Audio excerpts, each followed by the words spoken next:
Sevə bilmədi onsuz eşkim, ola bilmədi eşkimin eşkim. İnan hər kəsin öz yolu var, ürəyi deşdi, elə bir qarmağa biz ilişdik. İkimiz də bir anda dəyişdik, gözəl hər şeyin bir sonu var. Gedən ömrümü saçlarımda düzərəm. Mən sənsizliyimlə ölmərəm ki düzərəm. Şahı gəlsin, bu ürək səni heç vaxt unutmaz. Əlim başqa bir əli daha tutmaz. Sevən adamın bir yolu var. Otur ağla, axı başqa cür heç nə ovutmaz. Ürək göz yaşlarımızı udmaz. Betər hər şeyin bir sonu var.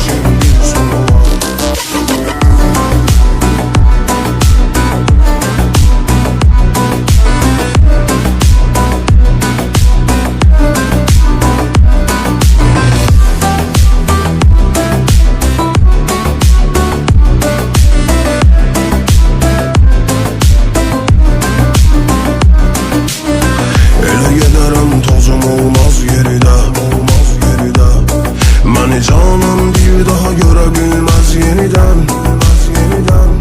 Buralar mənə indi bir məzar qədər dardı.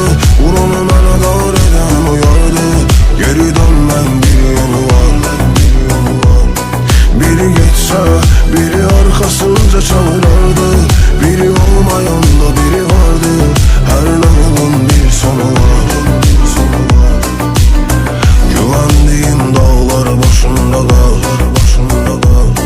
Köksümdə neçə xənçər, neçə dağ yeri var. İndi Allah nə olar qoy səsimi eşitsin. Qəlbimdəki bu alığı bilsin. Yanıb alışan bir qulu var. Dönen dünya bir anlığı bu tarazı itirsin. Bütün herkes daha bunu bilsin. Yalan